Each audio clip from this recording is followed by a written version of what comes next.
New intro. What do you think, Tom? Holy crap. I can I don't hardly know what wait just till we happened. I can hardly wait till we talk about the color purple. Which Funny one? thing is, I'm going to do it because Victoria worked on it. She was the second assistant director on that film.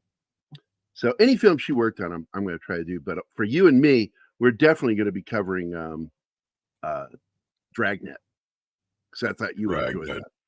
And she worked on that film, and she can join us. We can interview her.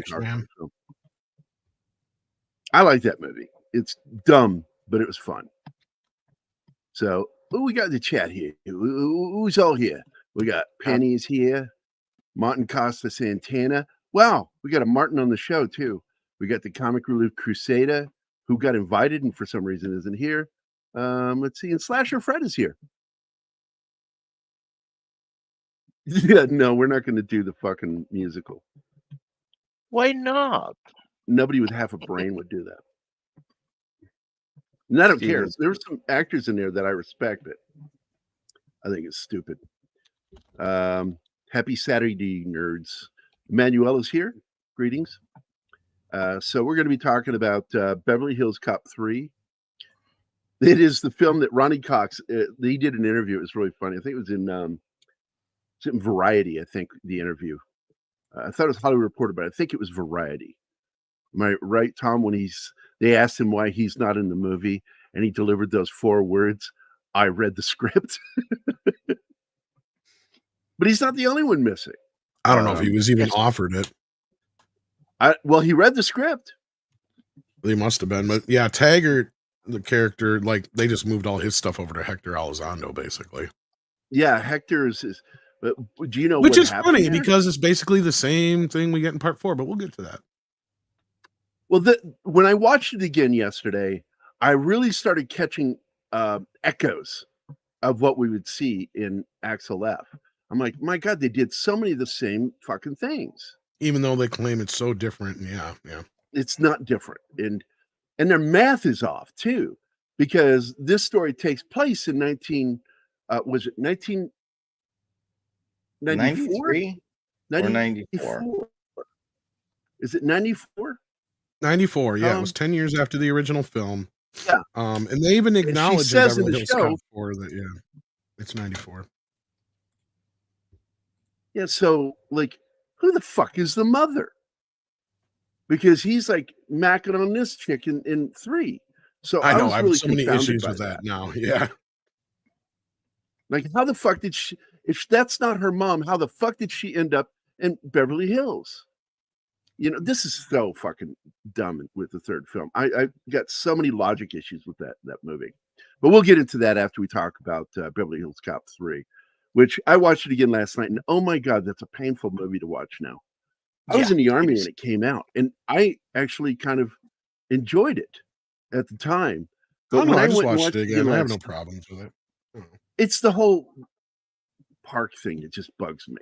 And I don't know. the way I like how it digs at Disney. It does take digs at Disney, but it's also a lot of shtick, and I don't like shtick. And that was something that they didn't do in the previous films, doing shtick.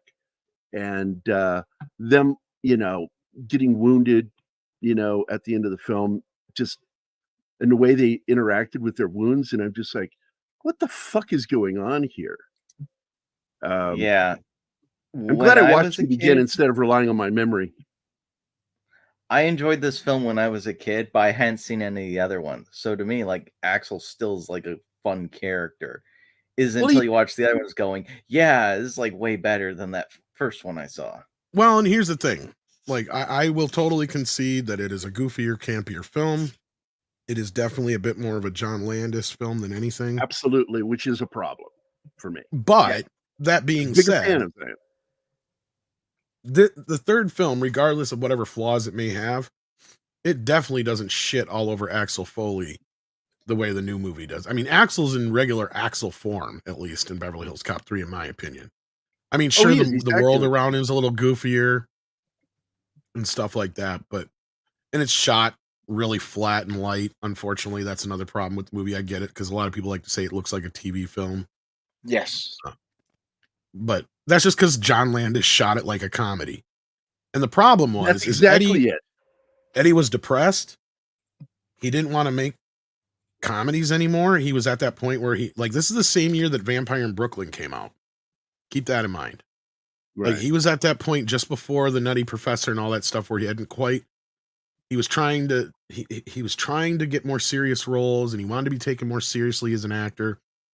So Landis was basically tasked with making Eddie funny when he didn't want to be funny. Nice. So he had to bowfinger him basically through this movie.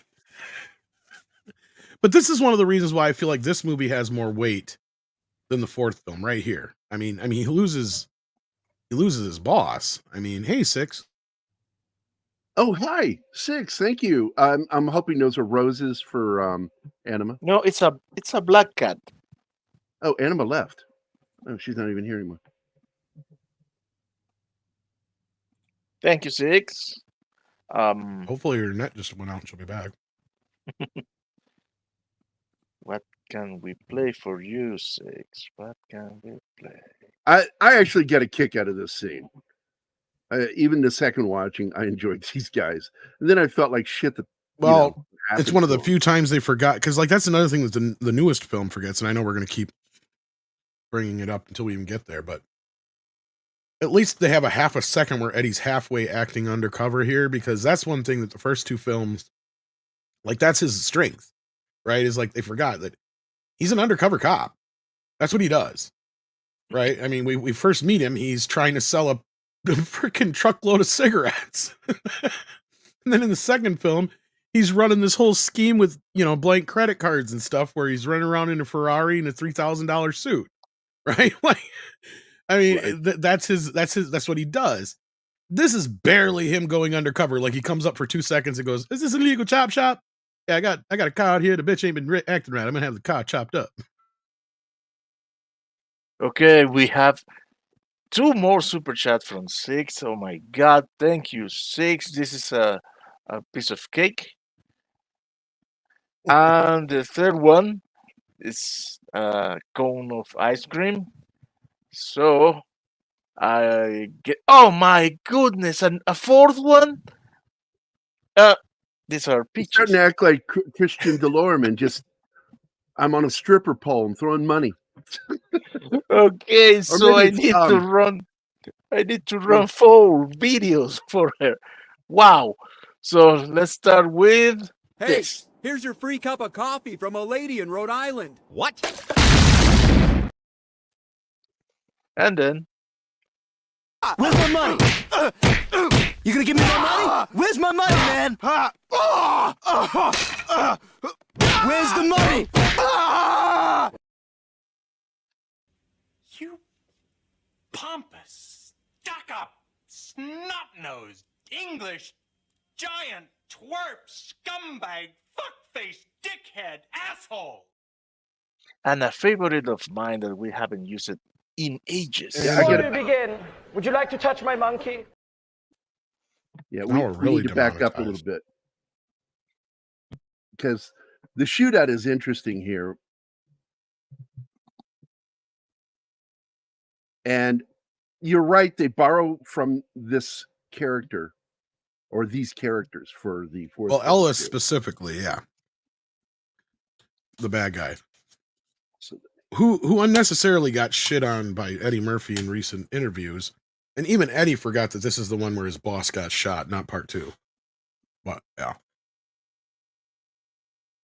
So what goes wrong here is he's just going in to bust these chop shop guys.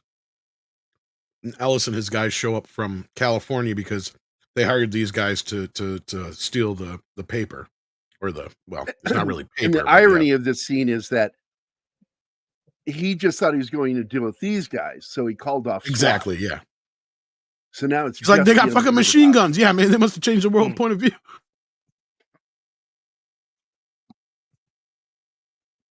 I'm Ford sorry, got a still lot for of- as bad as this one is, I still laughed a hell of a lot more at this movie. Oh or yeah, with this movie than I did part 4. Absolutely. Part 4 is just depressing as piss. I chuckled at many of the jokes in this film. They must have changed I your think- worldview. Yeah. Thank you, Penny. By the way, I see that Emmanuel is here. Of course, Yes. 6 is here. And our good friend Scribelight. I bet Axel's worried about his 2-year-old child sitting at home right now. Right? It's like, Sorry. I got a kid. I'm going to Disney. I'm not taking him. Fuck that. Not only that, what's worse is if they're actually staying out there and he didn't take the time to go visit his fucking kid. Why didn't they think about the math? Because they're retarded. Well, not only that, this the fourth movie was made 2 years ago, right? Like that's the other thing. It was shot in 2022. I know somebody who saw it a year ago, and the breakdown they gave me was beat for beat exactly what we got. So that explains the 2-year problem. Partially, but it shouldn't still, because 1994 is only 30 years ago this year. So if she got pregnant, that means the child would only be at least 29. Yeah. Yeah, but they put her age at, and she was born at 91 or 92. And yeah, it makes no sense. Tom, so it happened somewhere between film 2 and 3. That's what they're implying, I guess, unless they just screwed up their math, one or the other.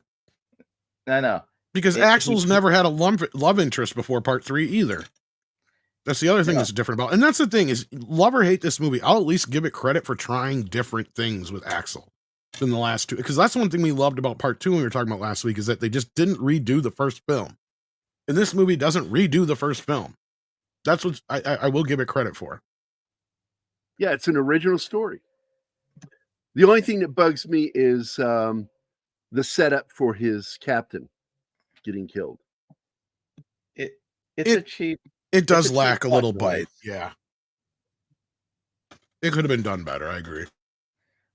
I think that's them doing the beats in the first movie, because that's literally the plot of guys, shoots. It's a revenge film.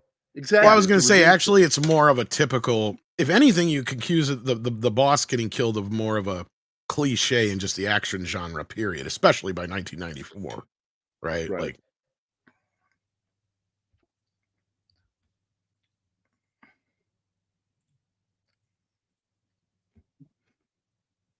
Yeah, he's so depressed. This was kind of a funny bit, though, where he's taking off with the car and it's already chopped up, so it's falling apart as he's driving. As he's going, I know.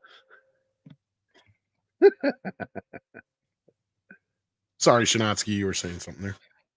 Oh, well, earlier I was going, it's like, he answered this in Mr. Robinson's Neighborhood. Thanks to 23andMe. 23 kids think their dad is me. Sad part is Eddie has like 23 kids. Yep.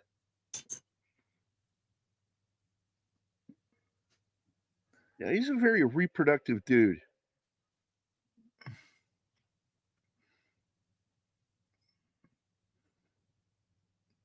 He's so reproductively active. There's an STD class named after him. Now, what I liked about the bad guy here also is that they don't make him look like a bad guy, which is what was wrong with 4, is they made Kevin Bacon look like a bad guy from the very beginning. Well, and it's almost a plausible thing with, because that's the other part is, if it had been Taggart, who'd been all up Ellis's ass, I don't know if it had been as believable as Hector Elizondo's character, because Hector has no real attachment to Axel, right? So he has no reason to really believe Axel. All he's ever heard about Axel is that he's, this crazy recluse kid who come over from Detroit and just fucked up Beverly Hills twice, right? Exactly, yeah. And when we get to the fourth film, that's the problem I have with Taggart. It's like, dude, how are you not believing Billy, Axel, and now the guy whose case got screwed up because of this? You're still siding with Kevin Bacon. What the hell? At some point, they made it look like he was involved in the whole girl. Right. And that's what bothered me even more. I'm like, how can you even imply that? I mean, the fact that Axel has to say it because the audience is thinking it. But anyway, we're talking about the third film. Yeah, where's his wife at? Don't you think it would have been nice to have her at this funeral? Yeah, it's just really, I don't know, man.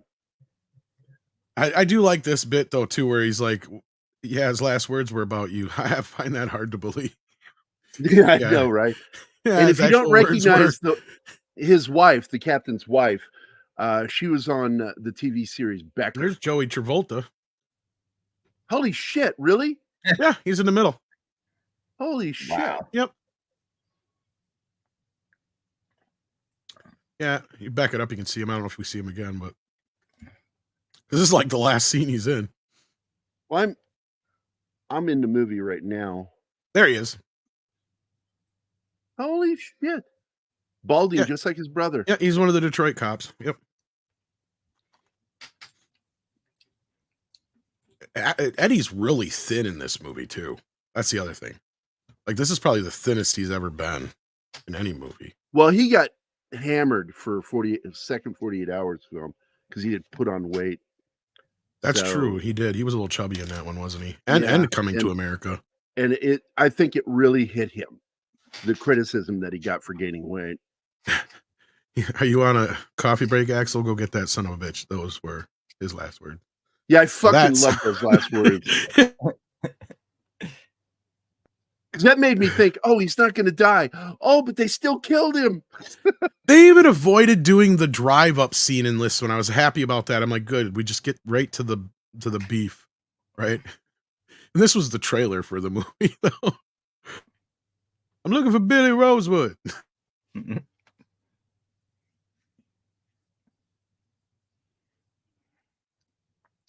I'm sorry, but our budget doesn't allow that.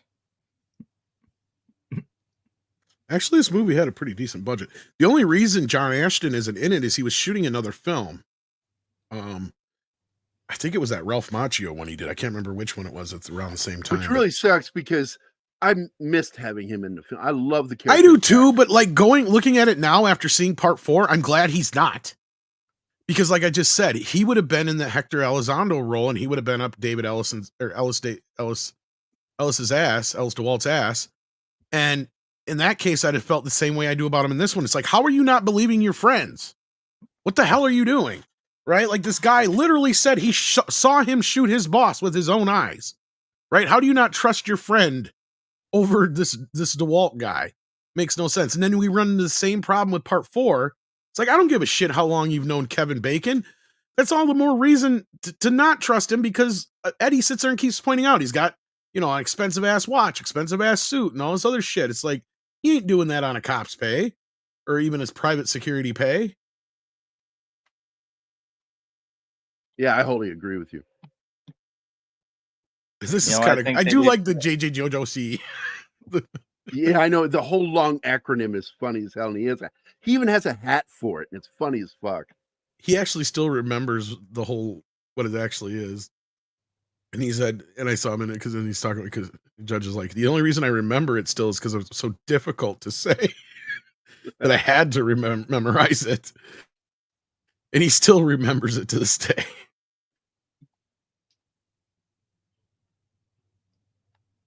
Whoever controls the green lines Controls Beverly Hills. which is funny because nobody knows him. And every time he says what he is, they're like, what? I know when he shows up to the gun show and he says his name and Yeah. who he's with, and they're like, who? He goes, this one's me. He picks it out That's me. himself. Yeah. That's me.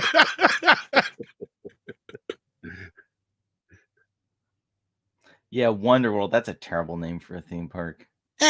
It works. Yeah.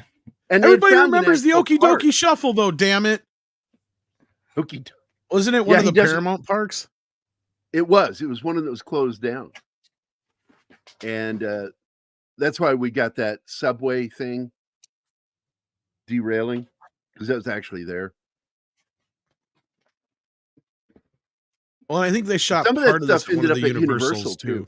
I was Yeah, gonna say some of Universal- this was actually shot at Universal, but then Because otherwise the they had Skylons are just dressed differently with the yeah, helmets. they had like a Those are a Six Flags or whatever that they were able to repurpose for the movie. Yeah, but John Landis designed all those Walt Disney style characters. He said that was probably the hardest part of the show because they kept fighting over what ones were gonna make it in and stuff. He's like Okie Dokie was one of his, and a couple of the other ones were, and then some other guy come up with a couple of other ones. But yeah, I also I didn't like the way the security guards acted within the park because they would have to be more subtle in how they do things. And once again, this is in directorial decision making as well as not. Some of it's in the writing, some of it is in Landis's lap, and I just like the way these guys act here because they don't want to draw. This is attention to probably themselves. the closest, even though you have the black guy in it. This is probably the closest this film gets to making any sort of racial type suggestive joke. Right. Because they're like, well, maybe you go down to the cheaper park and all that kind of shit. Is there a problem here kind of thing? And they're treating him kind of like the aggressive black guy kind of thing. But that's it. That's remotely as close as this film gets to any racial jokes whatsoever. Believe it or not, there is at no point otherwise in this film. And you'd have to stretch to even say that that's what that was about. I'd say it's just because he was being argumentative. But yeah, I mean, because no inward. I appreciate that. not so just much that, when they but don't the do fact that. that like it's not even brought up. It's not even a point. It's not one of the jokes. In the first two films, it is only brought up like 3 times total. Oh, and the theme music right here that's playing in the background is their version of It's a Small World. And I love that they did that. It's a happy place. I love when they're running later on and he hits the train and he goes, ah! Sorry, this does have a lot of Blues Brothers type humor in it. I will admit that. And I mean, I get it. It's not going to be everybody's cup of tea. That's the other thing. Is pick out the directors in this movie. I swear this has the most directors in any movie. Landis shoved everybody he could in this. You got John Landis. You even got what's her face who directed Valley Girl and stuff like that. And at Coolidge, what's her name? I just forgot her first name. But anyway, and then that bar scene, you've got all of them are directors. Every last one of them at the bar is a director. From Arthur Hillard. Martha Coolidge, thank you. Yeah, so there's shit tons of directors in this movie. Joe Dante is one of the cops. Oh, I saw that. Well, that was always the gag because him and Joe Dante would have this back and forth thing with how many directors they could shove into bit parts into their movies, right? Like the Blues Brothers has half a dozen.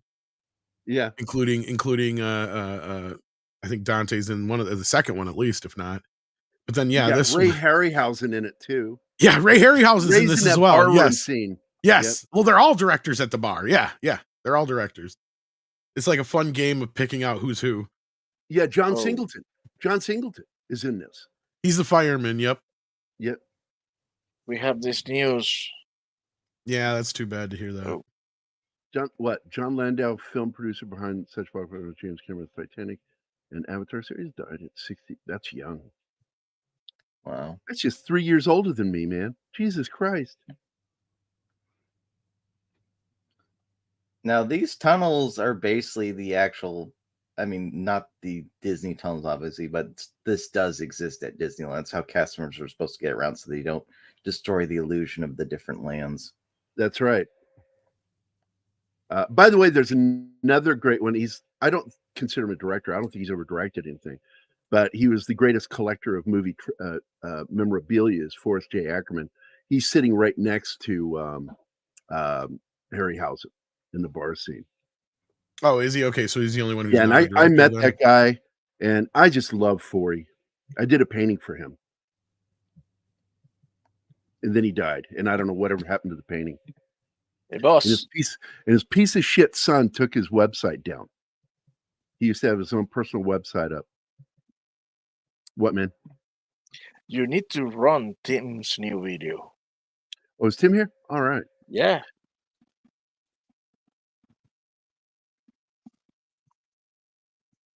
Oh, man, this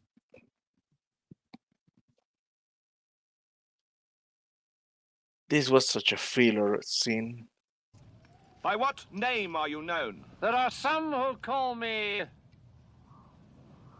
Tim. Well, it's the easiest way to make sure you know the character's a hero. Oh, there's a bunch of random kids in danger. Have them saved. Yeah, this and is by the way, this is where you saw George Lucas with, I don't know who that chick was. It's not his real wife. Oh, hey. Yeah, he was upset. George Lucas doing some of the best acting he's ever done in his life. Right? You mean this one? Hey. Yeah. That's the scene. Hey, I'm thinking of a new character. Then I think he says, "Let's go ride the teacups" or something like that. yeah. I'm gonna call him Axel Binks. That's a little too on the nose, George. You think maybe, I don't know, we're in a real pickle here, like a jar. Jar. Oh my God. By the way, I wanted to point out that Al Leong is in this too. He doesn't do any martial arts in this film. He's working on one of the cars at the beginning and gets shot. And I was like, oh man, that's all he got.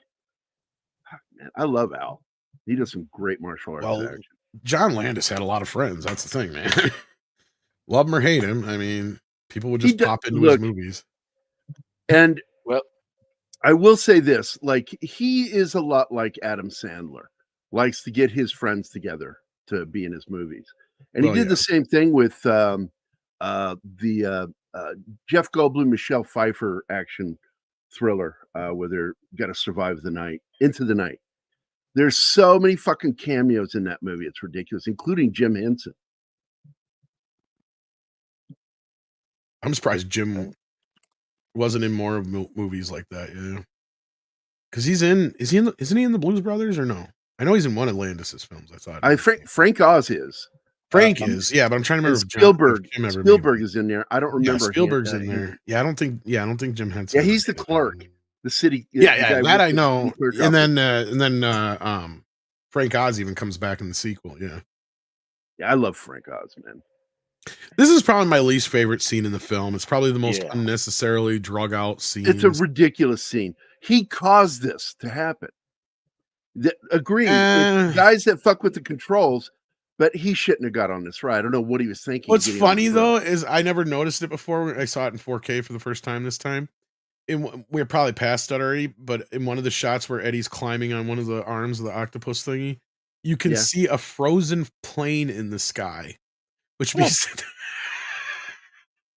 Oh my God! So it was a background, was a still. Oh my God! That's hilarious. Oh my fucking God! I never noticed it till the 4K version. I'm like, wait, that's an airplane? It's like, the hell? And it's not moving. And I don't even know if it was a green shot or if it was a shot that they just had like a plate in the background because I couldn't tell. But like, yeah, which is rare for me. But it's just like, damn, that's bad. I can't believe they didn't just fix that at some point. And when did he grab the rope? I don't remember him doing that. Oh, he goes to the center of the structure, and the rope was there. Just produces it out of nowhere. Yeah, it's out of his magic action pocket. No. He. This always made me laugh though. It was there. No, I know. I'm just. By the way, we have a super chat from Tim. So go for it. $2. Thank you, Tim. This is the test. Only a test. Have been a natural emergency. Did we pass? I hope so. And for the test, we have. Wow. By the way, I wanted to point out something about John Saxon here. Back in the 90s, when the internet was still young, his website was one of the first and only websites of a major star that had a live blog where you could talk to him. And I had conversations with him on a regular basis. I'd jump in there and just post it, and he would reply.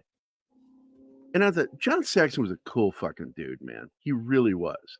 And he liked interacting with his fans. It was a sad damn day when we lost him.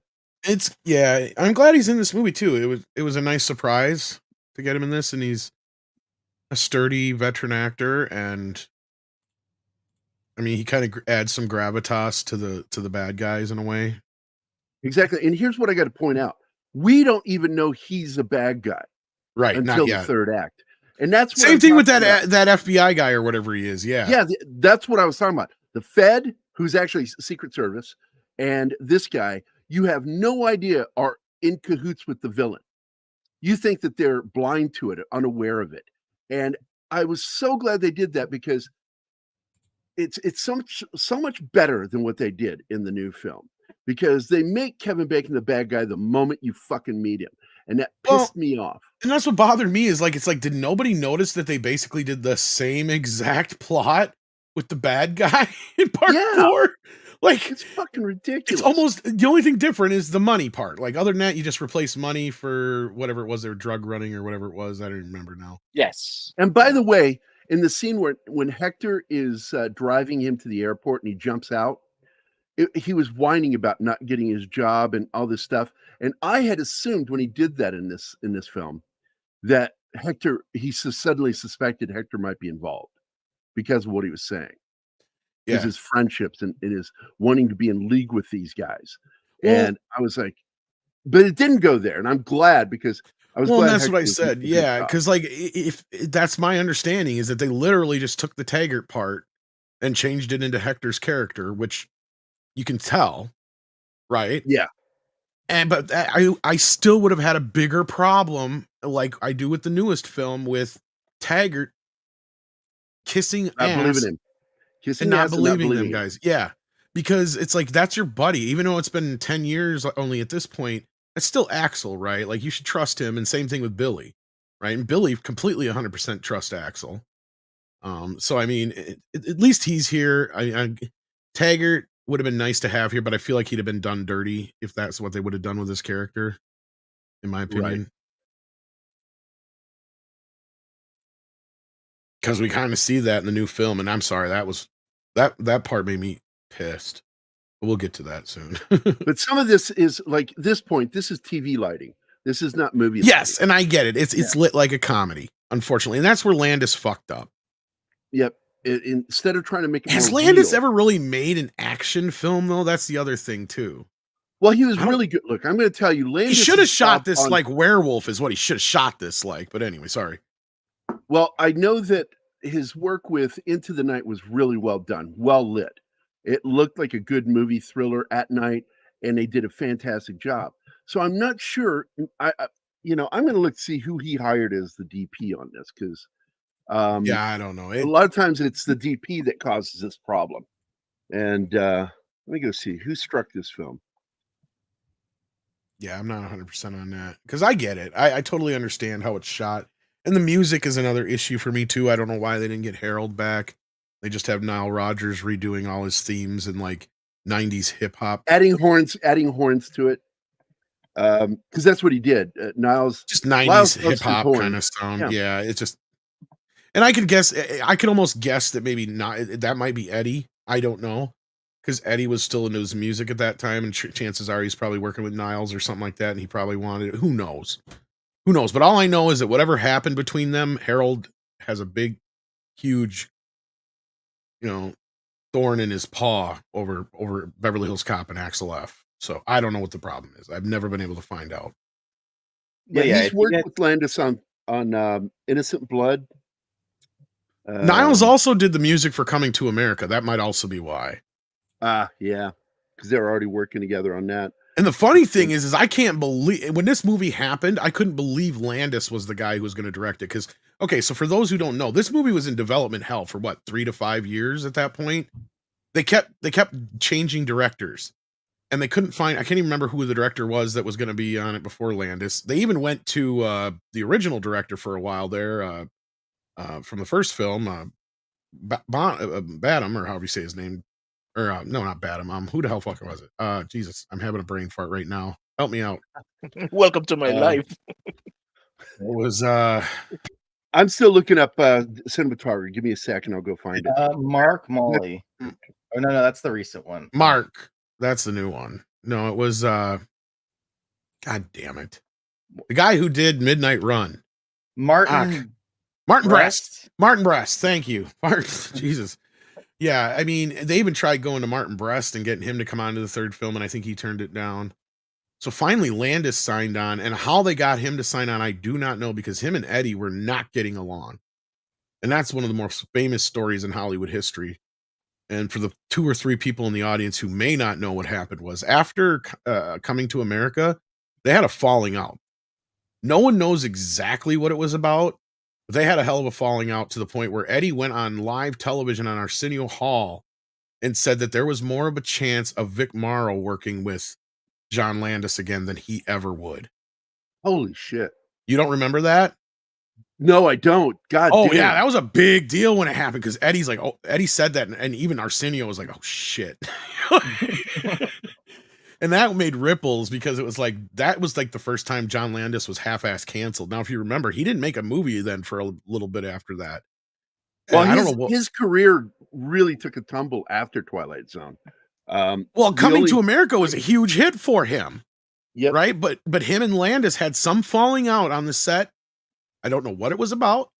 To this day, I've never heard the actual story. I've heard rumors that it was just a fight they got into over something and something or other, and Eddie was done with him, and he left. And the rumor has it that he didn't even finish directing. He wouldn't even let Landis finish directing the movie Coming to America. So I don't know. I really don't know. But how they got them to work together again and patch things up for this one, I don't know. That might be another reason why the movie feels like it does, is because maybe there was intermediates going between Landis and Eddie through the whole movie. Who fucking knows? I don't even know if they ever worked together directly in the movie. You get what I'm saying? Like, Yeah, like you have an intermediary. Yeah. Hey, I wanted to point out Mac Alberg. I'm on his IMDb page. He worked on Hell Night, Parasite. God, some really bad ones. Ghoulies, Trancers, a lot of low budget shit. Reanimator, Zone Troopers. He worked on House and House 2. Let's see. He worked on Trancer City of Los Angeles. A lot of work for Full Moon Pictures, man. Deep Star 6. Good. I love that film. It's not great, but I do enjoy it. Robot Jocks, which is another favorite of mine. Do you ever see that one, Tom? Robot Jocks? I know of it, but I don't think I've ever seen it. Oh yeah. I've seen it. I got Robot Jocks. Yeah. I was thinking something else. He did the sequel, Crash and Burn. It's not really a sequel, but it's obviously a sequel. Then he did Oscar with Stallone. That was another thing that didn't help his career. That's true. Then he worked with Landis on Dream On. Let's see. And then he worked with Landis again on Innocent Blood, which I love that fucking movie. We're going to be doing that on a weekend during Halloween. Striking Distance with Bruce Willis. Beverly Hills Cop 3. And after that, he did a lot of lame-o films again. That's what I'm saying. Like that, Eddie kind of this movie and the shit that he went through canceled him harder than Twilight Zone ever did. I'm just telling you, even the DP, it's like after this movie, nothing worth mentioning that he worked on. Nothing. Let's see. According to a 2004 interview I'm looking up, it's basically apparently the whole tiff start because Eddie didn't show up at the Twilight Zone trial. Why would he have? Why would Just he? as a character witness or what? I don't know. No, like in solidarity or support, because the whole thing like you're supposed to have my back. Okay. This is what he's saying, mind you. So. Yeah. Okay. I'm with Eddie on this one then. Sorry. Yeah. I'm a fan of the film Oscar too, but I understand why people don't like it. Yeah. It's a stage play on film. Yeah. This whole fucking gun thing is ridiculous. Just fucking ridiculous. I love this though, because it's Sarge. And at least in this movie, he has a reason to be here, and it's kind of funny. In the new one, it's just like they feel like they drug him in there from like some old folks home or something. Anyway, but like I do love this in Annihilator 3000 bit. It's just it's got a microwave oven. It's a boom box. Yeah. Anyway, Keto Simple, fuck you, man. And to answer his question from before, according to Blu-ray.com, I have about 3,255. But I have well over 5,000 Blu-rays, I think, or close to it. So it's just a lot of those. Some of them are doubles and sets and other things. Yeah. That's about how many I had when I got robbed. Because I know the value was $10,000 lost when I got robbed. And I had just so many fucking movies, plus a few hundred children's movies for my daughter. I was an avid collector too, Tom, if I never told you that. But after I got robbed, I stopped collecting movies because it broke my heart. I just never want to feel that again. I kind of like this with the character thing where it's like, hey, what you been up to? Oh, I start this new business and it's going really well. I like it when characters are doing better than the last time you saw them, because usually it seems they like to do the opposite, where it's like, oh, I lost the home and all my forward momentum and positivity is gone because I'm miserable. Yeah. Now I will point something out here that as much as I enjoy this scene, and I do, I laughed at it. These are security guys, and they have no security for the show, this event. And I'm like, what the fuck? They would have had people pull him off stage the minute he got up there, have him removed. But it's still a funny scene. I laugh at it. I mean, if they really got in, this is lit for like a almost- TV show too. Look how everything is flat lit. The light down below is the same as it is up on the top. So that's flat lighting.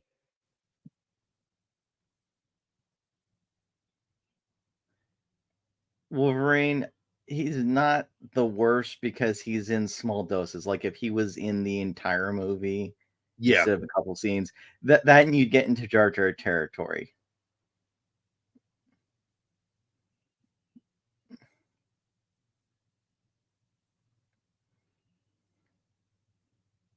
Serge takes you out of the movie.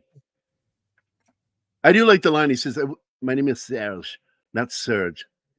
And then what the fuck did he say? The way Tom? you say surge, it sounds like a detergent. That's it, a detergent. I love that Donnie is in this still too. They got somebody else, or he doesn't even have a boyfriend in the new one, but the same guy from part 1 is in this with him. Donnie, his boyfriend or whatever. Yeah. Oh, really? Okay. Yeah. It's the same guy. He's like, Donnie, here, clean this up for Aquel. We have a new subscriber.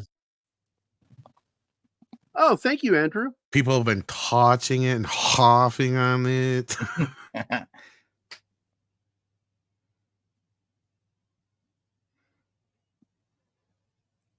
I mean, even in this, he's great at just, throwing people for a loop.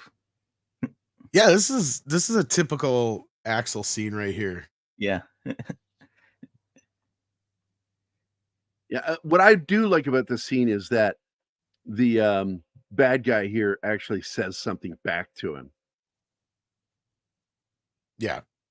And I killed your It's a boyfriend. little Shoot. reminiscent of what's his face in the first movie where he's like, I should have killed you when I popped your little buddy back in Detroit. It's kind of reminiscent of that when he kind of says that under his breath to him, remember? Yeah. And that's what sets him off. Like, that's the thing is Axel will go into these moments and then somebody and that's exactly what he's trying to do and he actually telegraphs this in the new film. I'm sorry, I keep jumping to the new film, but it's like it's not the same when you telegraph it, Eddie. Like, yeah, it's like I like the drawing above the phone. Those breasts would be bigger. But I love that The Billy's real there kill. holding his nose.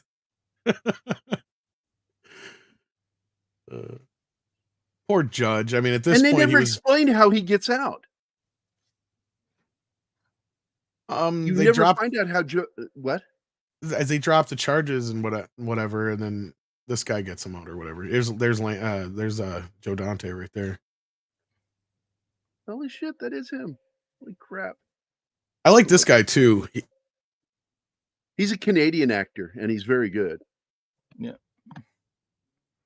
It's like, I appreciate what you're doing. We want him doing business as fucking usual, Foley. Like, I just love how he says that. There you have it. Yeah, see, we want him doing business as fucking usual. The last most memorable role with him was in 300. Which one was he in 300? Oh, yes. He was a politician. Yep. He was the politician friend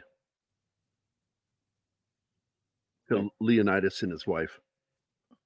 Wasn't that McNulty guy? Nope, it was him. Yeah. DDOJSIOC. Yeah. I think he said he still has that hat too. That fucking hat. That fucking hat. By the way, the guy's name is Stephen McHattie, the Secret Service agent. Mm. Good I wish actor. they'd have still had him be the DDOJISOC. Yeah, I know, right? Bush is that happened here. in this movie. Which is Bush, funny what's up, because my in brother? the pilot episode that never got picked up, he's the mayor. Yeah. I got to tell you, that wasn't too bad. I mean, it wasn't great. It wasn't really fun. I don't recall laughing at it once. But I chuckled a couple again, times, but it definitely needed some work for sure. Yeah. yeah. But who all is here now? We got Bush McFadden, RJ Godzilla 81, Keto Simple, our good friend Dustin, Wolverine 626, Tim, War Monkey is here, and Hamdinger and E. Clay Thomason has joined. That's another thing I like about this one is you actually get to see them doing detective work, which I really Detective should work. actually do. You know, Yeah. I mean, I get it. There's some problems with it, but it does have some of the things that are necessary. And there's just Well, I'm just I pointing actually these like out- the these crime. out. I like the Yeah. crime in this. It's I think it clever, works. and that's another reason why I liked it too. Yeah, and the fact that they work at a Wonderworld is the perfect cover up for it. Not only that, the Wonderworld bucks, and I get all that stuff, and I get some people don't like it, but again, that's where all the memes come from. Everybody remembers the Okie Dokie shuffle and Okie Dokie pushed me and shit like that. Everybody remembers it. They can bitch about it, but they still remember it 30 years later. Give me $50. Am I going to get it back? Just give me $50. It's my last 50. This is the sad part. Even the mediocre stuff from like the 90s is somehow equal to, if not better. That's what I'm trying to say. Exactly. now. But like I love about that $50 scene is it's reminiscent of the gum scene from part 2, but it's not exactly the same, right? Like it has that. Well, you know, you tone get a to it. payoff with it later, right? Yeah, yeah. When he pulls every- that paper, the note, he reaches in his pocket and pulls out the fucking 50 that he took from him. And- It's still, And it works though. Yeah, he still has the $50 bill. He never gave Still it back has it. to him.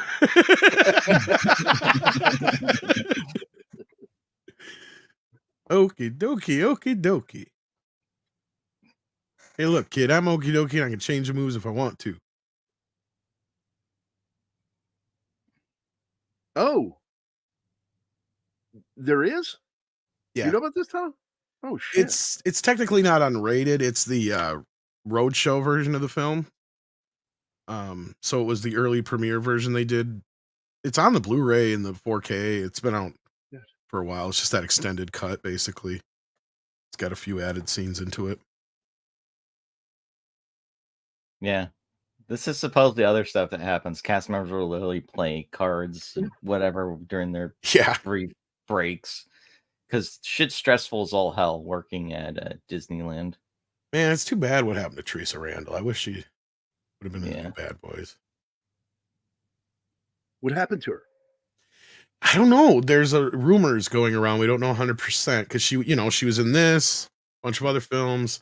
More specifically, people remember as Martin Lawrence's wife in the Bad Boys films where they recast her in the last film. And everybody's like, wait a minute, where the hell is she?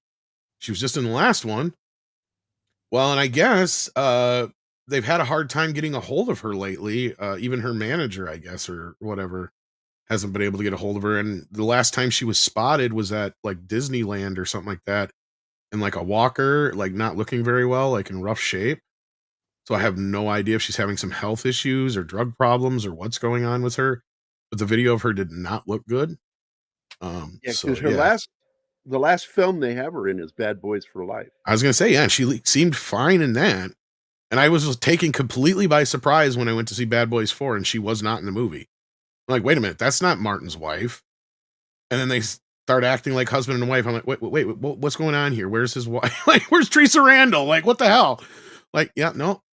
They recast her completely. And they picked somebody who looks nothing like her and acts nothing like her. It's really odd and off-putting. But yeah, so technically we all would think that this would be Axel's daughter's mother, but we don't know that for sure now because they never tell us for sure in the new movie. It's kind of all over the place. Maybe she's friends with Chris Rock. Oh, Maybe. my. You know, I never even thought of that. But what's funny is because I'm I think they joking, actually but- asked Chris. No, but that's true. I never even thought of that. But It's funny because they did ask Chris Rock if he wanted to do a cameo in the movie. They were going to do a play on the whole slap scene. I bet you they were going to have Chris Rock slap Will in the movie, but I think he turned it down. So yeah, or they never heard back from him. One of the two. And we get another movie vent. Yeah, I love that Chris Rock's gonna milk that thing for at least another 2 or 3 years. It's like, I don't got a new shot. Just go, Will Smith slapped me. You ever watch a movie with somebody who works in air conditioning or anything like that? They'll sit there and tell you that ain't the way it works. You'd never get in one of those vents. No vent. You ain't getting in no vent. They're worse than guys like and he me gets in there and he's like, it's roomy in here. Shit. Because I nitpick weapons handling and weapons. Like John Carpenter, because I poke fun at John Carpenter, because Carpenter, only movie he used the sound of real guns in was The Thing. His other films, he uses this tinny sound, and that's because he likes the sound of movie guns from Western. Oh, the movie gun sound, yeah. But in The Thing, he actually recorded the sound of the real weapons and how they sound. And so all the gunfire in that film sounded real. But I've just always poked fun at him because he loves that old Western gunshot sounds.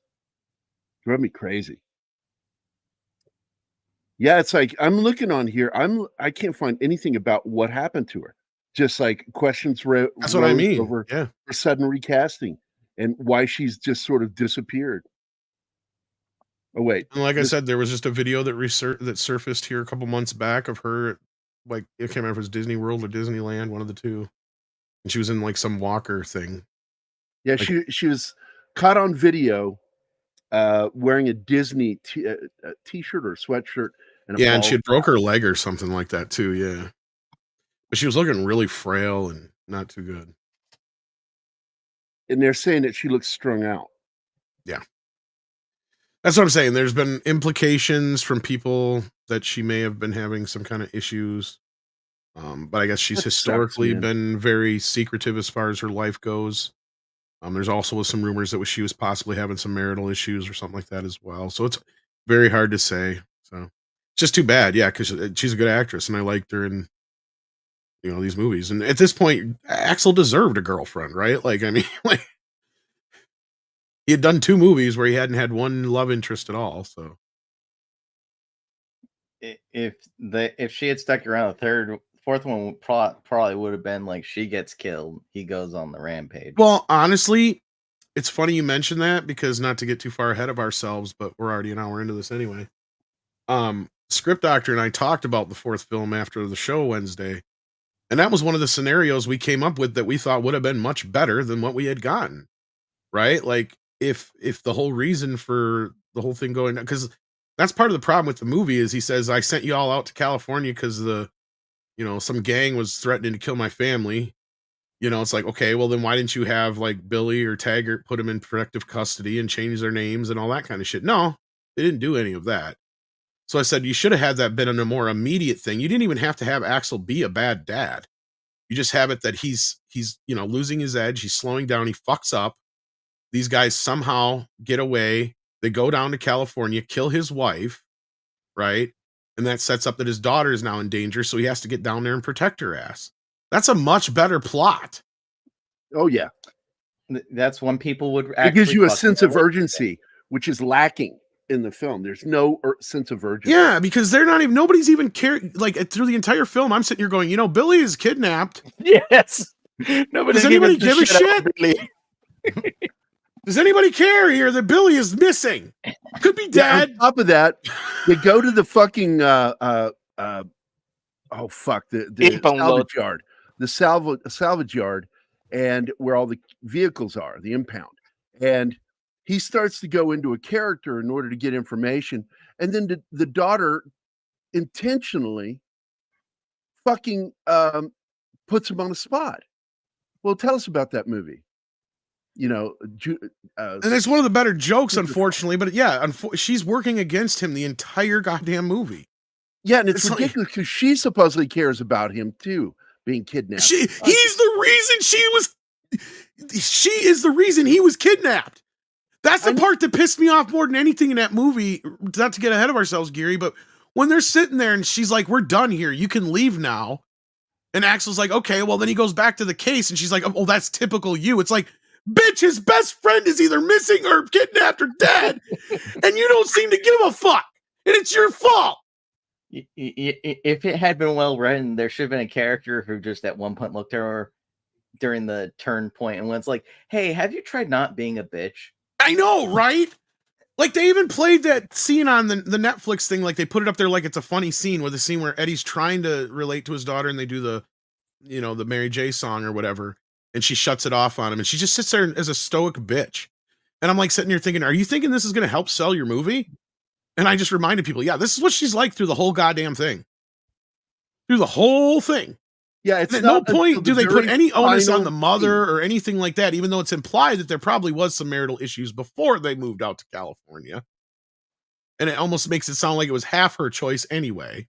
They don't even address that shit. There's a lot of tell, don't show in this movie. There's a lot of payoff, but no setup. The only joke that has any setup and payoff is the helicopter joke. That's the only one. Uh-oh, God Tom bless Rand. you, Tom. You give a shit. Give more of a shit than the filmmakers, that's for sure. I do. I seriously do. I mean, Script and I came up with 2 or 3 better scenarios than this. Even one where it's like you have one in the beginning where it's Jeffrey who dies of a heart attack and Axel just figures out that, oh man, I'm not as quick as I used to be and life is not as, you know, I'm not as bulletproof and things aren't going to last as long as I thought. Because that's the whole joke in the movie is that him and Jeffrey are the same age because they joined the academy together, right? So like, I liked those aspects of the film. It's like you gave us a little bit more depth to the characters in their past, but then it's like you forgot that they had this depth and past at the same time, especially with Taggart. The way Taggart treats everybody is just completely out of character, and I don't give a shit because he's at that age where he shouldn't give a shit. I mean, he is the boss. Fuck everybody else. What's going on here? Why is Eddie showing up out of nowhere? You should start asking yourself questions like that instead of, you know, trying to play, you know, whatever game it is you're playing to make everybody think you're just as guilty as the bad guys. Like, it just makes no sense to me. Now, and in this, one idea, it would have been as derivative, but might have been interesting, is that what if, I don't know, Axel, given he got all of his friends, everything else in Beverly Hills, actually finally transferred over to Beverly Hills. His girl grows up to be a police officer in Detroit, and a similar thing happen. If you're going to fucking copy the first movie again anyways. Right. Well, even then, still, she kind of basically is playing the Jenny Summers role in the new movie, is what she's doing. Yeah. No, I'm saying if you wanted to focus on the daughter. And I don't mind her being a criminal all defense lawyer, because it does kind of play with the whole, of course, a girl would do the exact opposite of what her dad does if she's a cop. Like, they could have keyed in more on the fact that she just didn't like that he was a cop. It didn't have to be that he was a bad dad. Right? Like, that's the part that bothered me. And she's an adult child at this point. She has had plenty of time to you know, this is what makes no sense. It's like all these years, at no point has Eddie ever tried to repair that bridge. And I have a hard time believing Axel Foley would be a bad dad anyway. I could believe that his job would get in the way, right? That I can believe. But I have this hard time believing that he couldn't find a way to relate to his daughter, because that's one thing that they totally forgot about the first 2 movies. Surge is a perfect example of that, right? Surge is nothing like Eddie has ever met before, yet he could still find a way to relate to and be friends with Surge. Because he's a likable guy, and he finds a way to talk to people and get to know them. He's a fucking con man.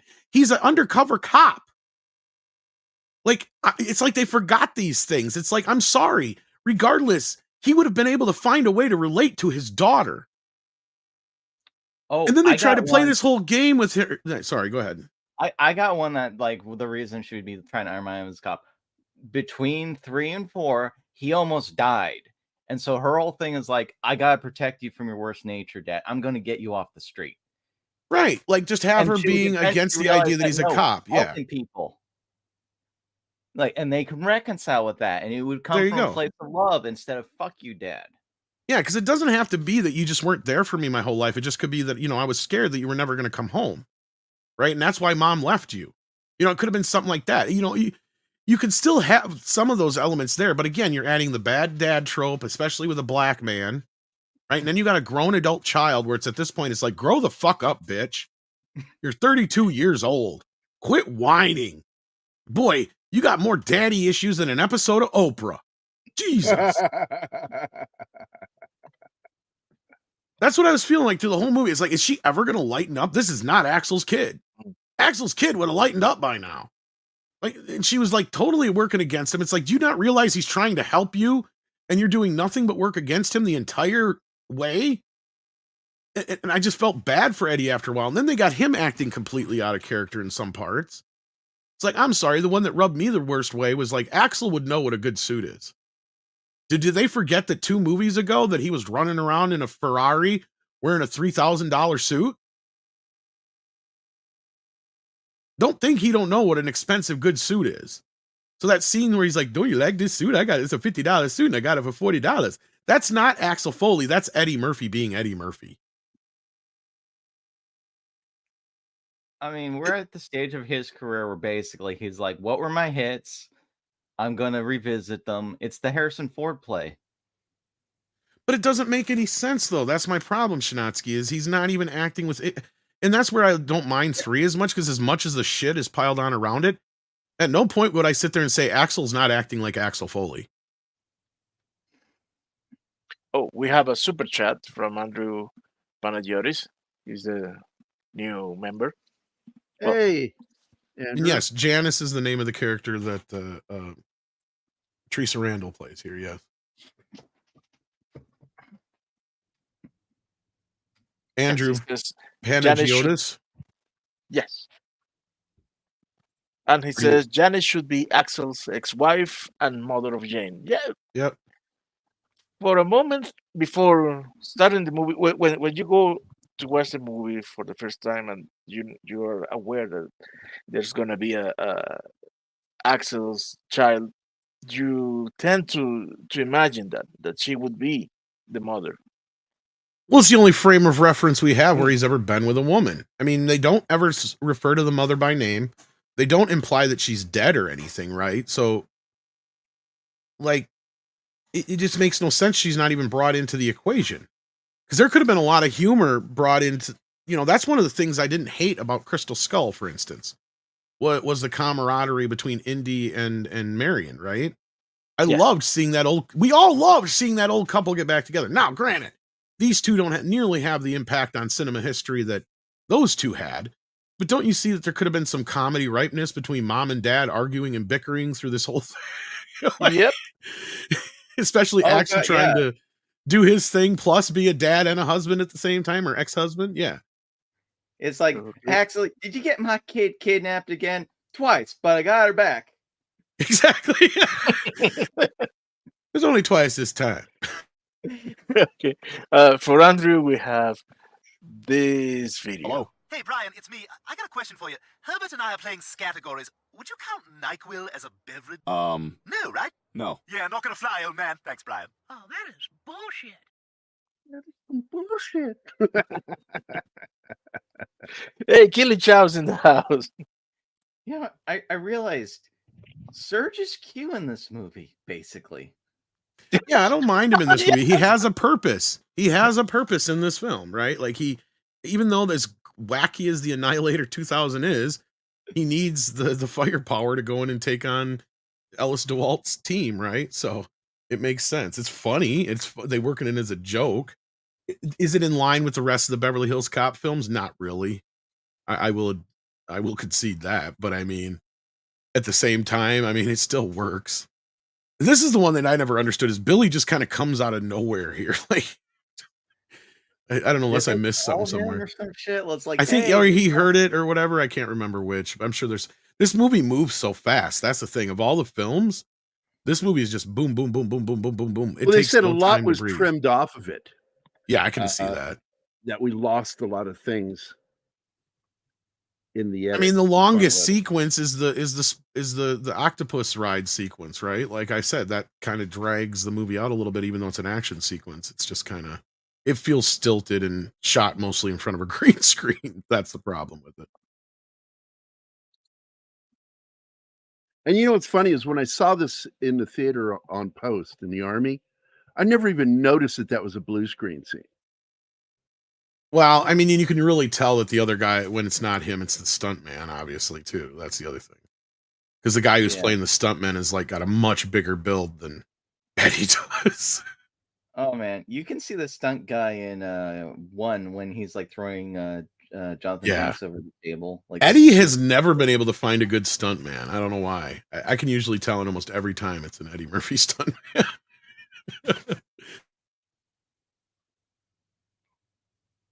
Holy's loose in the park. Excuse me. Then there's that one guy who gets his nose broken, then he gets it hit again. Oh, I love that. Because he goes back to the printing room. Yeah. Fixes the door, fucking nails him right in the nose again.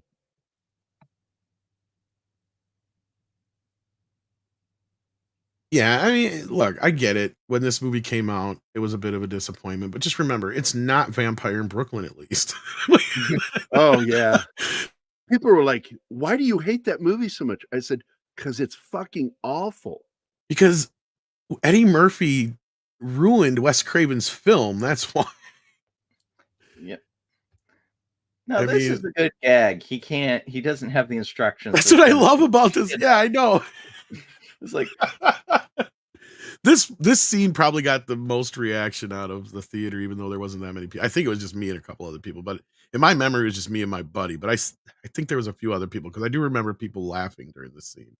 Or maybe when I watched it, I might have seen it again at the other theater. Maybe there was more people. So I did By see the way, this a couple times. I hate that because when I was a critic for the magazine, I would go see the film during the day. Right. And there'd be nobody in the audience. If it's a comedy, I would find myself laughing. Yeah. And it's weird when you laugh by yourself. It's like, oh, It is because you're like, especially if there's other people there and you're the only one laughing. Because I find that a lot. Because I'll laugh at stuff that normally people wouldn't laugh at. See, that's the other Guys, problem. we're being rated by Mephisto's movie reviews. Oh, thank you, Mephisto.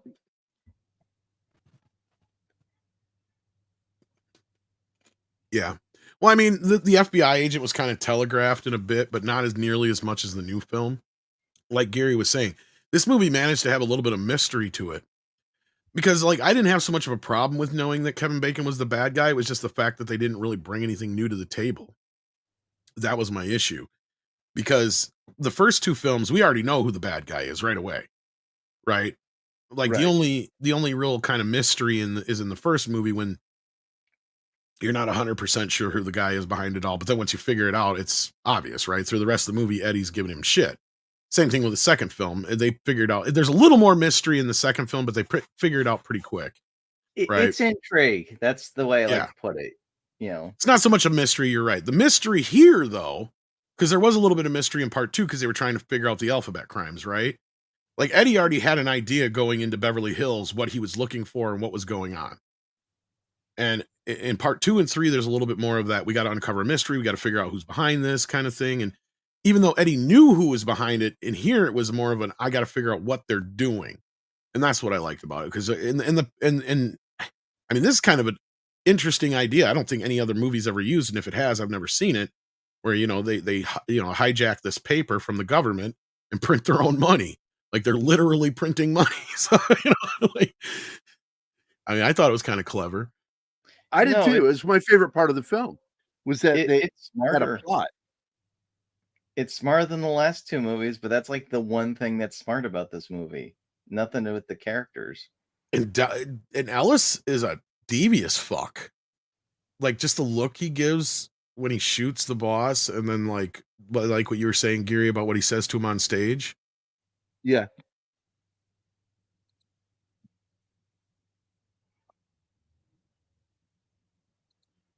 Oh, Taggart by question. far. What about Taggart? Taggart's better than Flint. Yeah. Oh, yes, Yeah. absolutely. But I don't mind Hector Elizondo. And like I said, in He's a hindsight classic now, actor, dude. it works better in this way, like I said, because if they'd have had Taggart making these moves in this film, I'd have probably felt just as bad as I do now, him making the same exact mistakes. Only worse. I mean, even Ellis, I mean, with him here, he's just trying to kiss up to him because he wants to get a job. Like, I mean, he knows Ellis, right? Like, he doesn't know Axel. Taggart knows Axel. That's the part that pisses me off.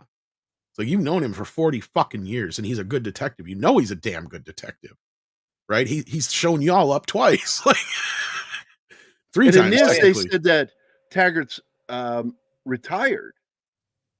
Which they Yes. do address in part 4. I'll give them credit. Yeah. That's the problem I have. Is like, if you're going to ignore part 3, then just ignore it. If not, why do you keep addressing it? Just to shit on it in one scene.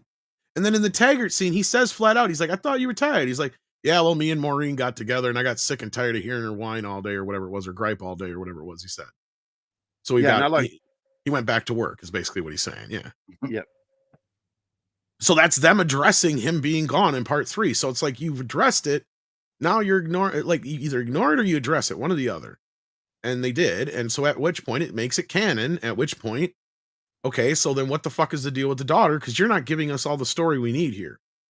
And if it would have been a streaming series, I wouldn't have had a problem. Because I'm like, then you can go back and you can explore that stuff in a later episode. I get that. You're just giving us this story now to bring it, to bring the characters back in. But it's a 2-hour movie, and it just felt lackluster. And I get some people are being bamboozled or whatever you want to call it by the member berries. I don't want to make it sound like people are, wrong for liking the film, but I just feel like a lot of people are making excuses or letting a lot of things slide in Beverly Hills Cop 4 that they wouldn't in other things. Like, I mean, I'd compare it to Dial of Destiny or The Last Jedi, Force Awakens, so I don't know. Hey, Nick Weiser's in the house. And Mephisto. Thanks again, Mephisto. Appreciate it. Because we're near the end of this movie, my favorite bit in this entire movie is when they're listening to police scanners. They hear Wally World and they hear number, and they just immediately go, Axel. Axel. Like they just that was one of the better jokes throughout the film. Yes.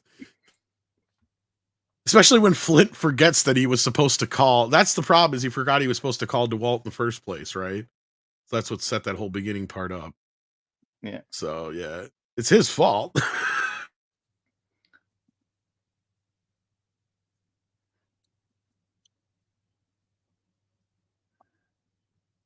That's another thing, Jamie. A lot of people who've been shitting on this movie haven't watched it since then. Gerry's one of the few people I've heard who said it just kind of, he wish he hadn't watched it again. It's like anybody else I've told to go rewatch it. They're like, oh yeah, it wasn't as bad as I remember it. Well, I saw it yesterday and talked about this before, where I love a film and then I go back and I watch it again and I'm like, oh my God, why did I love that? One of them is the very first Chevy Chase Goldie Hawn film where he's a cop, and it's a Hitchcockian type comedy. Foul Play. Yeah, Foul Play. And I loved that movie as a kid. And then I went back to watch it as an adult and I'm like, oh, this is fucking awful. It's a bit of a tough watch, yeah. Oh, I wish I hadn't watched it again. Yeah, that doesn't happen to me as much, I guess. I mean, I don't know. Maybe I'm just nicer to this movie than I should be. But now after 4, no one dies. It's still better than 4. Sorry, I know this is a bit out of Beverly Hills Cop territory for this. This is where it gets too John Landis right here. But it just still made me laugh. Oh, the shootout, medical attention. The wounding. Yeah, the woundings, just terrible jokes. I got angry watching this last night. I'm like, oh my God. This is where it goes to John Landis, yeah. Yeah, absolutely. It's like, you would run over to that fucking guy. That's your fucking friend. Well, yeah, like I said, I this is where I can completely understand where people are like, yeah, it's a bit too much camp and blah, blah, blah, blah. Yeah, it's the characters basically know they're movie characters and they know they're not going to die at the end. Yeah, that's kind of the... Yeah. I mean, this movie is very tongue-in-cheek compared to the first two. It is more of a John Landis movie. That's probably its problem. I do like that he gets his own cartoon character. I do too. Axel Fox. Is that in the 4th movie at all? Nope, they don't bring it up at all. Oh, that's one of the few things that'd be great. I know, they should have had an okie dokie joke. I'm like, right? Like, they could even have the whole daughter thing, been like, man, okie dokie was always your favorite. I hate that show or something. Like, really? Even something like that would have been fun. The Tunnel of Love. Oh, I didn't know y'all had a Tunnel of Love ride. Come on, we had a good time. I bought you an Axel Fox. We had a good time. I took you to Wonderworld all the time. You got to imagine he gets in for free whenever he wants now that he saved Uncle Dave. Yeah. We only went there because you would get... You hear somebody shot Uncle Dave? Yeah, that's the only time the fact that he's black comes up in the entire movie is when they say some black guy shot Uncle Dave. That's it. The only time race ever comes up in Beverly Hills Cop 3.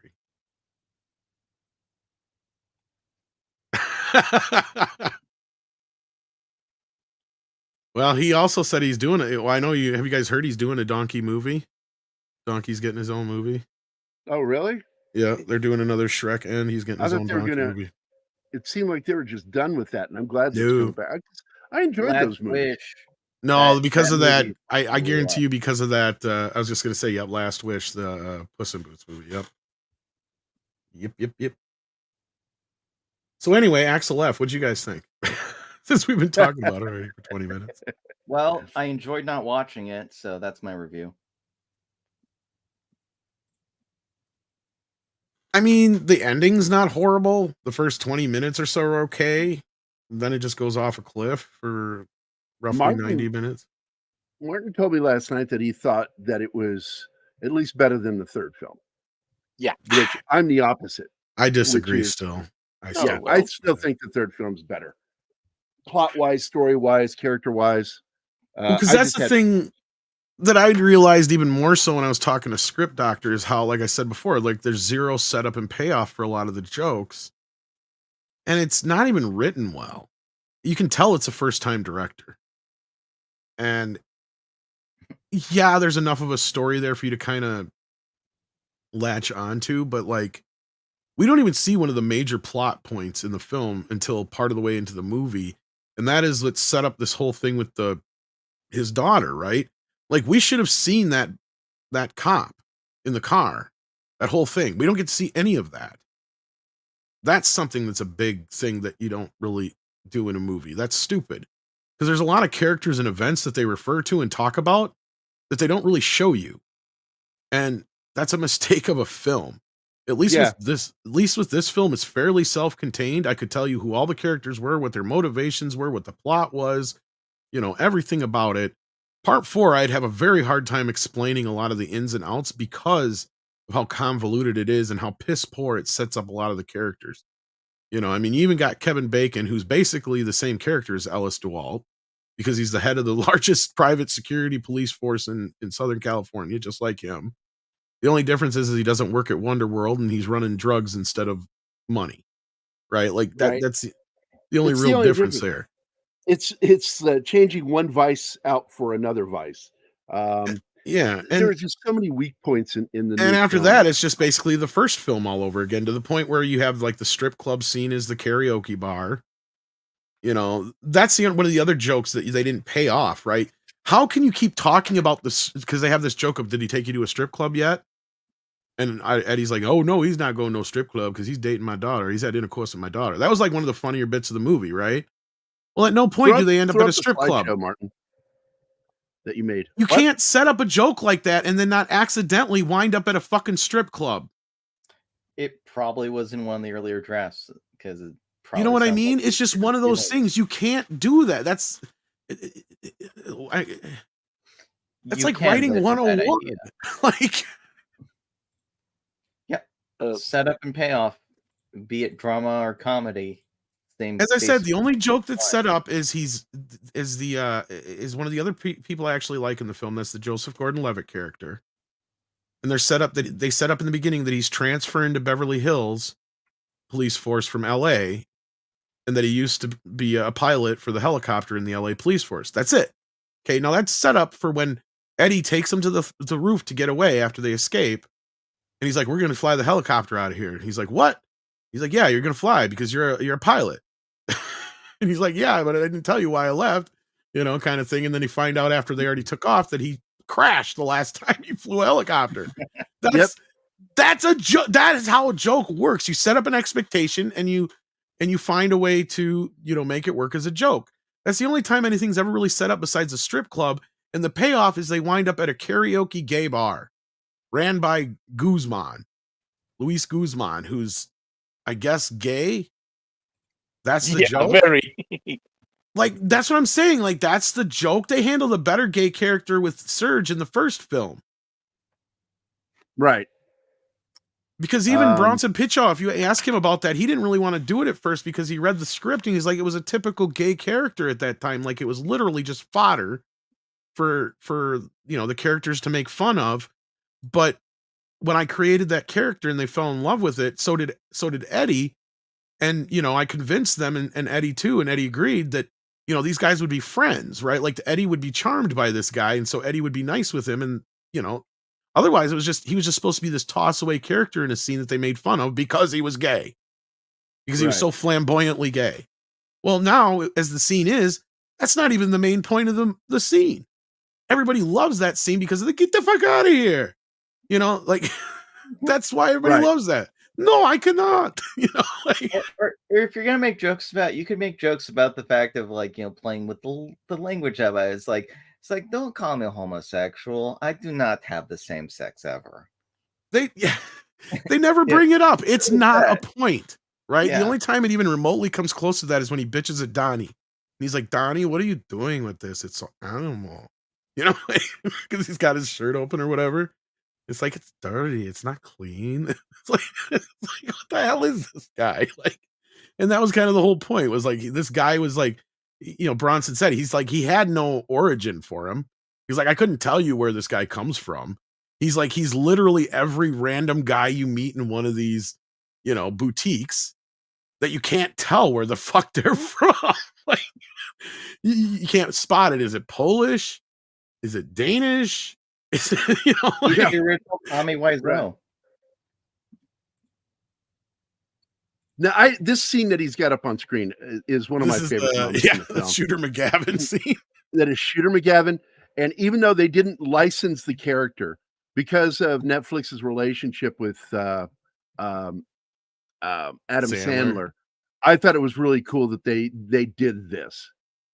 And he's one of my favorite bad guys in a comedy, is his character. I'd love to help you guys. Seriously, I would. This is one of the only funny scenes in the film, unfortunately. And it's not because of Shooter McGavin. It's just, it's an Axel bit, and he would have done this, and the helicopter bit is funny. Unfortunately, it's shown off in the trailer too much, but yeah. They show all the best parts in the trailer. Yeah, pretty much. That's a huge mistake. So, oh, shit. Okay, all right. Look, I got to call my attorney. There's two people dying in there. They're burning alive. These two had great chemistry. These two had great chemistry. Oh my God. They should have had more of Joseph Gordon-Levitt and Eddie Murphy had, and you could tell because Joseph Gordon-Levitt was clearly the only one in this movie who was probably a fan of Beverly Hills Cop. Sadly. I mean, because you can hear him talk about it, and he's clearly a fan. But yeah. I got to do a scene with the Beverly Hills Cop. So anyway, this is my favorite scene. This is my complaint about the film right here, is excessive use of CG. Yeah, even the gunfire and all that shit. All the gunfire is bad. Well, this is. I did not probably notice one of the this only. CG. Is this CG? I thought this was practical. I thought it looked practical because it looked practical to me. Nah, this is pretty easy to do. You don't even have to really. Yeah, this CG is. flash. You can just build a facade to do this.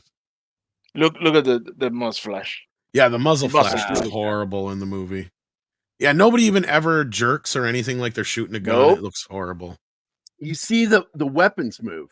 That's because these are mechanical guns. They don't fire. They mechanically react to you pulling the trigger.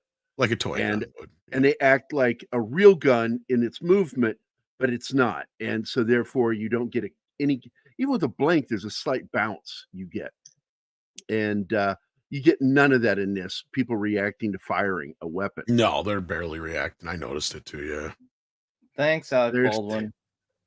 Taggart's like, they should have used the line from Lethal Weapon. I'm too old for this shit. Because that. Well, they kind of have like. There's one of his lines when he comes in that falls flat on its ass, and I think that's in the helicopter scene just before this. But then you have the scene where he can't get up here. That actually kind of made me chuckle. But like, yeah, it just. Just off the top of my head, they could have done a joke where it's like, I'm 2 weeks from retirement. And it's like, that mean you're gonna die? No. And then at the end of the movie, it's like, I'm not 2 weeks from retirement. You are. Boom.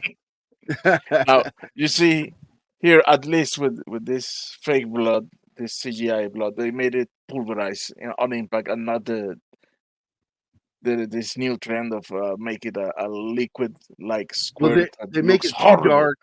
They make it too dark, Yeah. so it stands out. This actually looks like something on the wall. Well, Mephisto's right. All this shit with the blood splatter on the wall and stuff. This whole thing is just basically like the shootout at the mansion at the end of the first film. Yeah. Yep. Oh, and that's exactly what this is. This is Yeah. mimicking that. The whole point of bringing a mansion into this. I mean, he calls it a fucking warehouse in the script. He says, meet us at the warehouse. That's not a fucking warehouse. It's a mansion. There was a warehouse in the first movie too, though. Yeah. Yep.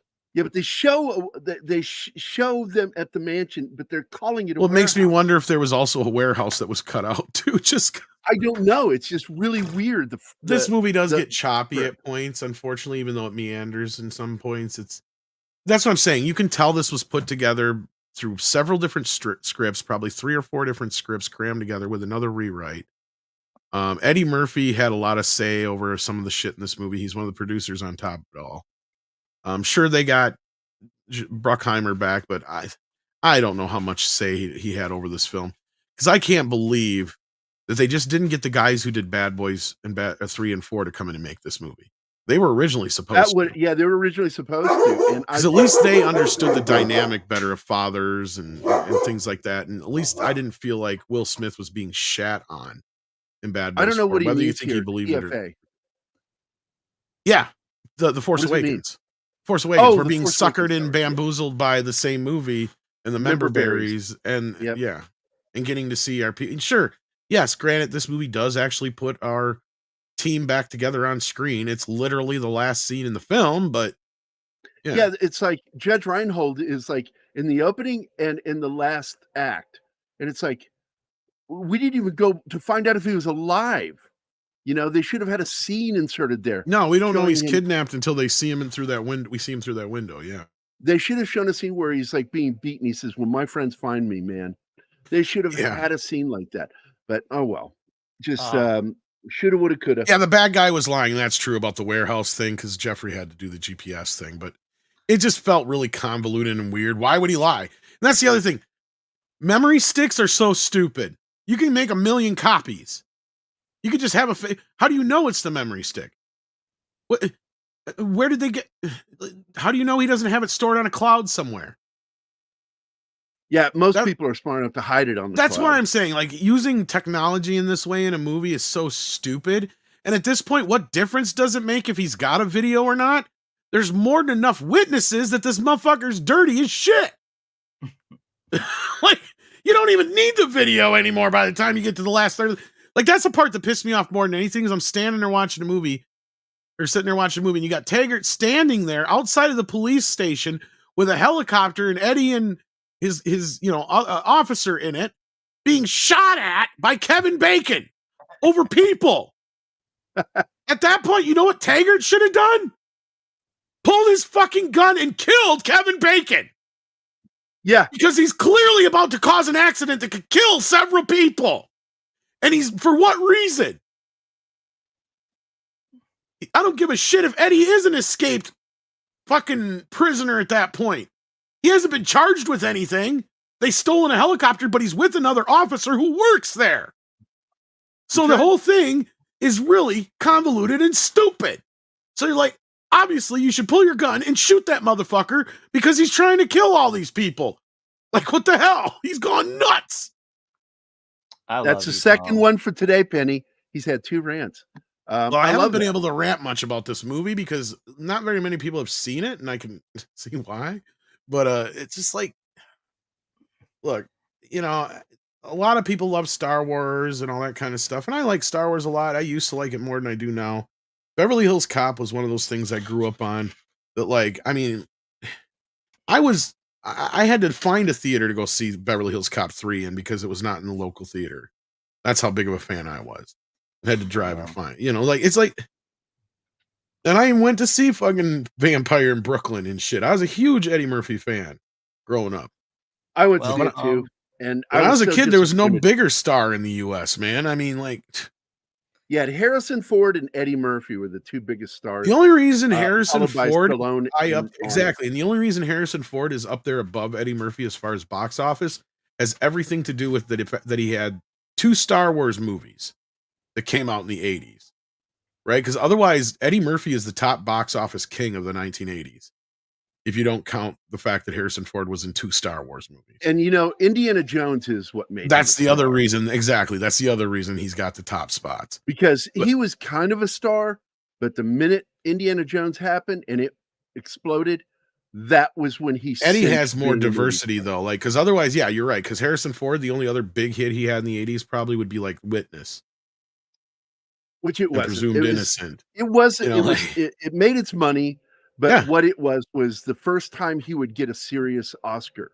Eddie's box office was much more diverse. Even Eddie's flops, according to most people, like Golden Child, actually made money.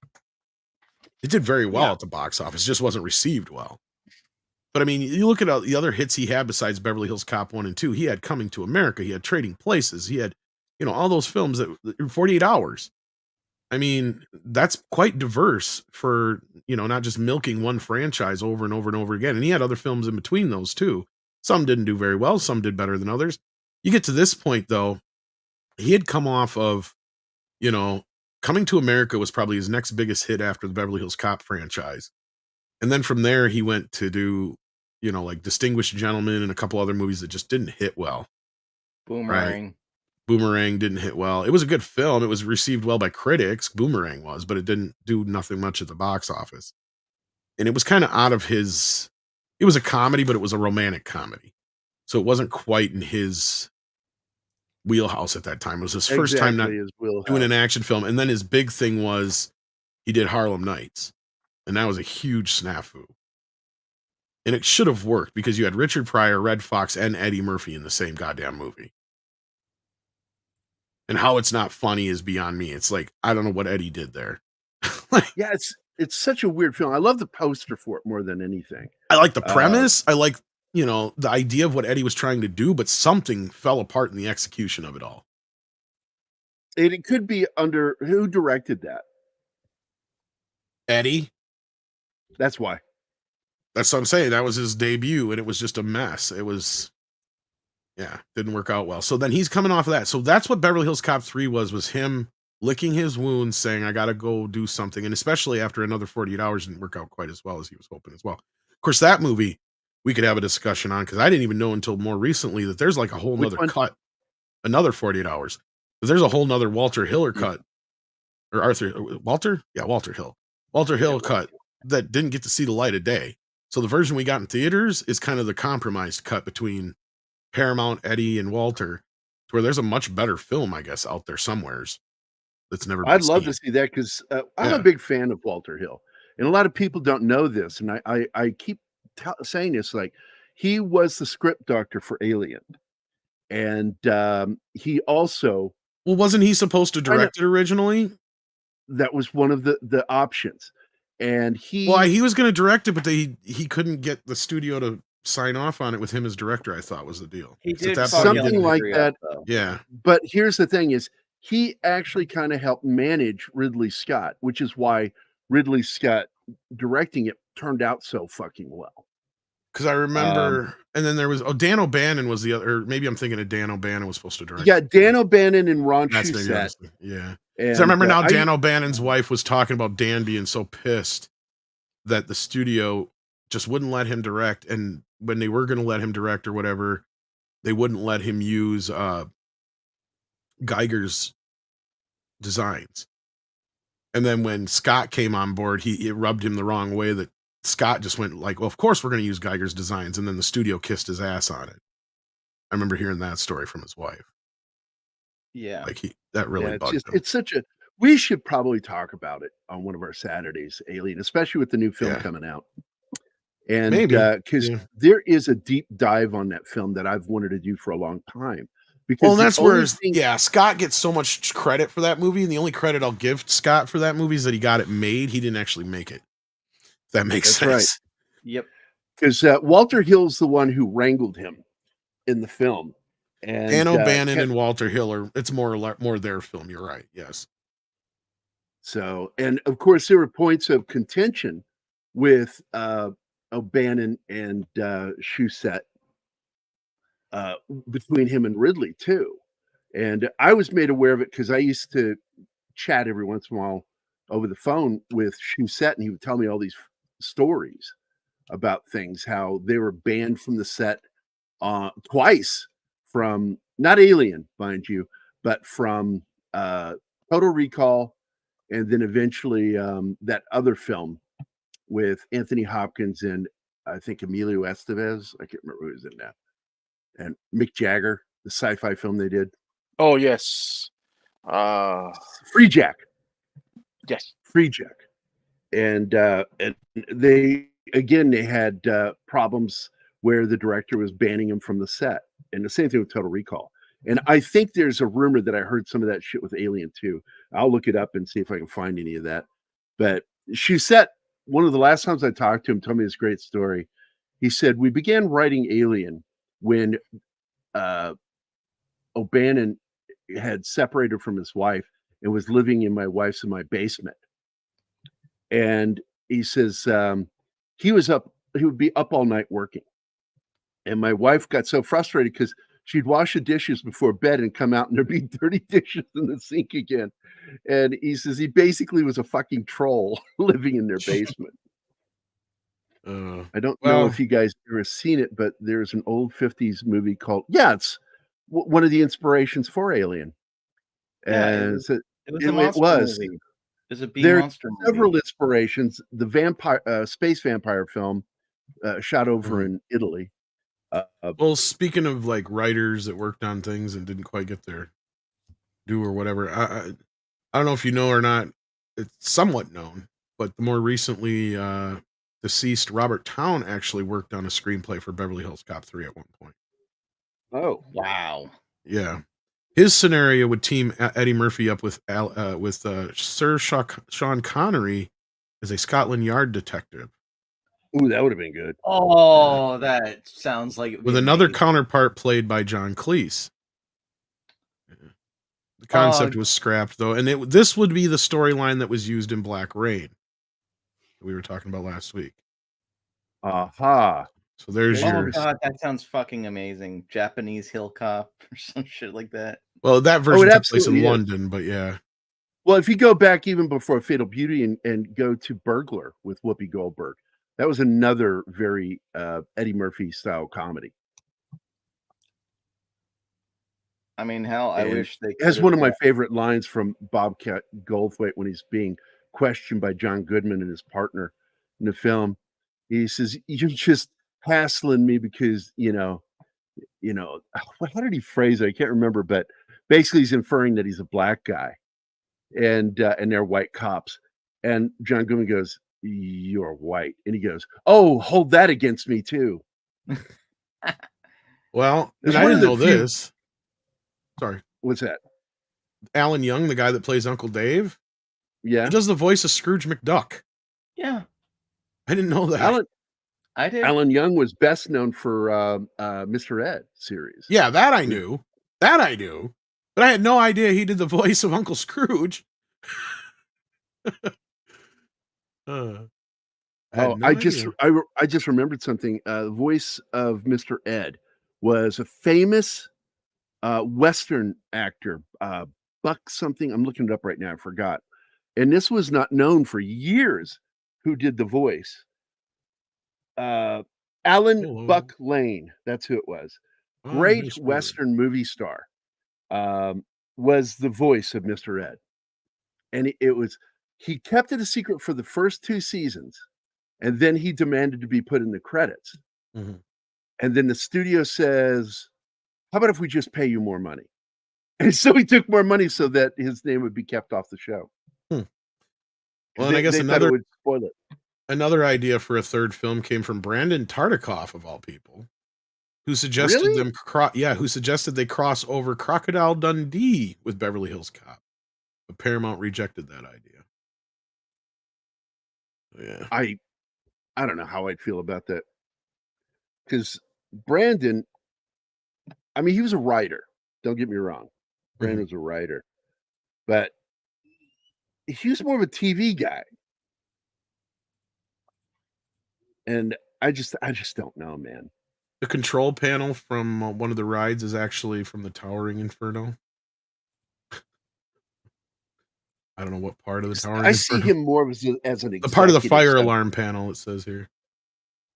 Yeah, he was more of a an executive kind of person. So I'm glad they didn't jump at that. By the way, we got some more people that jumped in. Keely Chow, Dennis Morneau, or Mornow, Kalechi Oki. Our buddy Nick Weiser is here. Mephisto, of course. Jamie G, Voltec Blood. Mecha J, Mecha Honey Ho. Wild Man Beyond is here. So thanks for dropping in, everybody. Any more thoughts on the fourth film? I just wish it could have been better. Just minor things could have made it so much better. I think the biggest mistake is not having a seasoned director. Or at 'Cause I least the think a guys good from director Bad would Boys. spot it. I think that would have made more sense. They clearly have the flavor for this now with the last two Bad Boys movies. They've earned my seal of approval. And since Bad Boys was always kind of the son of Beverly Hills Cop. Yeah. I also think that they would have forced a rewrite on the script with the daughter. Oh yeah, I don't think they would have let Axel be a deadbeat dad.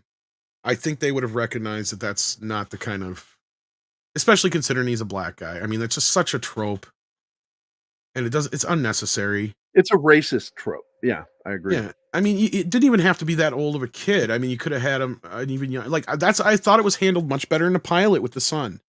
I didn't like the guy they had playing him so much, or at least the way they had him written, I should say. I didn't like him. I didn't think he was funny. He's too much of a Gary Stew, but I like the fact that he looks up to his dad, and I like that they have a very healthy father-son relationship, right? Like, why is that? Why do we have to have this thing where they have to have this horrible relationship? Because I that's agree. the era we're in. That's the And sad what's even part. worse is she's a horrible person until the final scene where she admits that what she said was wrong and that she's an adult and she takes some of that responsibility. And I'm like, you should have fucking known that when you said it the first fucking time. Right. Well, and You're that's just where she trying to is be not hurtful. Well, she's not wrong about it being the parents thing and not the kids thing in that one scene, but it's like I'm sitting here going, yeah, well, what about the mom? Like, Yeah, the mother there's a gets third no party blame in this. Yeah. Yeah. Because you don't know what she did. Maybe she said or did something that prevented Eddie from Well, doing and that's what I was saying is like, even though the whole point was he sent him out there to be safe, and he says that, but there is an implication that there was already marital issues in a way, like at least from my memory of how he says it. Yes. So to me, He said, yeah, go ahead. Oh well, she said in a banter with her that the whole divorce thing was their mom's idea and that she wasn't that easy to live with. However, there's a thing, and it's not going to be it's not going to make the movie look better, but there's a scene in which Axel tells her, I kept trying to get in touch to you, but every time you push me back." Yeah, and they then even she show says- that in the movie. She hangs up on him like twice when he's in And jail. she says to him, "You should have tried harder." That is bullshit. No, Axel, you need to do better. Exactly. The movie establishes that he's in my view, he's not a deadbeat dad. He tried, but every move he made was always blocked. At some point, you have to tell, okay, I won't insist anymore. Yeah, that's the other thing, because she gives him shit for coming out there for a case, but was not her for her plan? before that. Yeah. Her plan was, I'm gonna reject you to test if you are to insist. And if you don't insist, if you refuse to get shit thrown into your face, you're a bad parent. That's the thing that bothers me. And maybe that's why some people are forgiving it a little bit more. I can see that maybe. But at the same time, I get it. It doesn't go to the extremes that some of the other worst of these films have in the last few years. I'll give it that. Oh yeah. But, it's just, I see a lot of people giving this a much bigger pass than I would expect out of some folks, especially when they don't give other things nearly the same kind of pass. When I would have said they were less egregious, right? Like a good example was the more recent Ghostbusters film. It's like, so what if Phoebe's gay? She's not an established character before this, right? Like, she's her own new character. They can do whatever the fuck they want to her. It's not like they're making Egon gay. You know what I mean? I think it's the execution that bothered me. It's the execution part of it. And again, if that's the hint that they're trying to get at here, then they did a pretty piss poor job of it. Because I still don't feel like it's all justified by the end of the film. It's like, I get where you're coming from, Martin, and you're not wrong. But it's like, where in this whole thing, in this scenario, has he not tried? Like you said, he kept trying to call her. She kept hanging up on his ass. It's like, what was he supposed to pick up and just, come out there? Now, I had said before, they could have set it up with where if Jeffrey would have died in one way or another, that leaves him no reason to stay in Detroit anymore. Right? Like, I mean, that's the thing, is it is stretching to the point now where it's like, do you really need to be in Detroit anymore? I mean, we get it. You like it there, whatever. But I mean, at least there we get that he's treated better. People know him and like him, Right. I mean, they keep making the joke that he's well loved out in Beverly Hills. Well, that's the joke, is he's not, like nobody wants him there, like that's kind of the whole joke. But it's still, there's just so many things you could have done with this that it feels like everything was half-assed, forced, last minute, while also at the same time overcooked. I don't know how to explain that, but it's like you tried to fix. It's like you tried to fix a bad dish at the last minute with salt. It's just not working. Yeah, exactly. So I wanted to share this because somebody brought up the 1983 Bad Boys film, and here's, of course, the poster from that, Sean Penn. And I wanted to show a picture from it because a lot of people don't know that one of the guys in the movie is Clancy Brown. Oh my God! A very young Clancy Brown. Nice. Of course you are.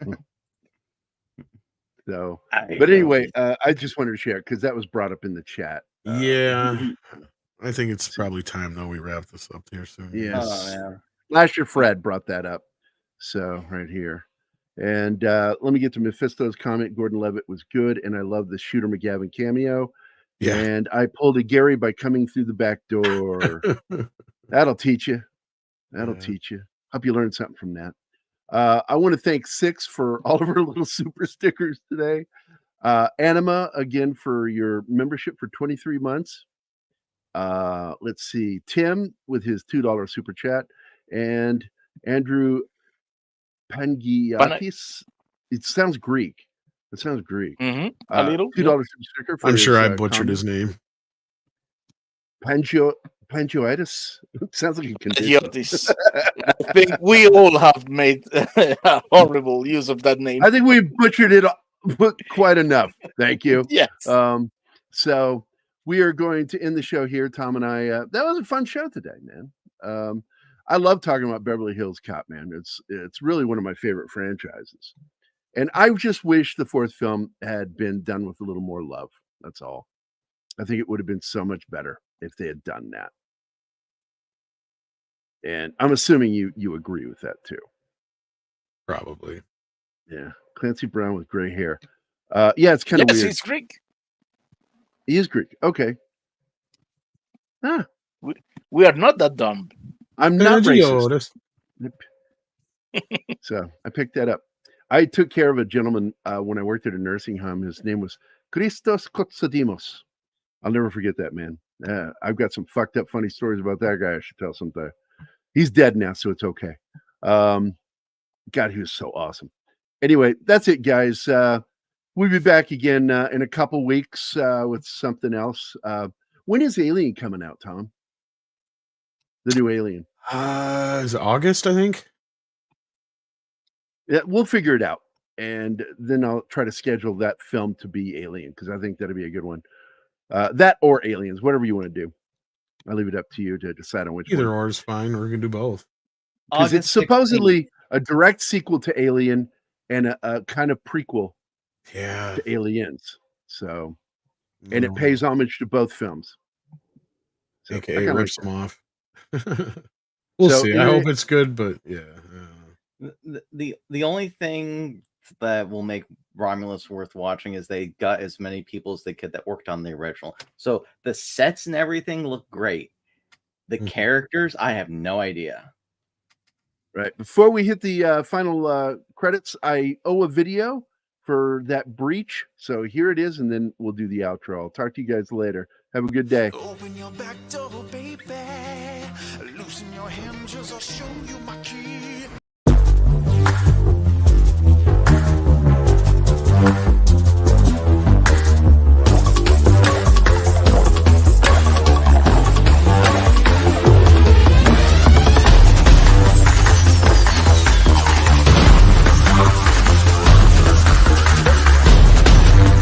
If they do, they better get a better director.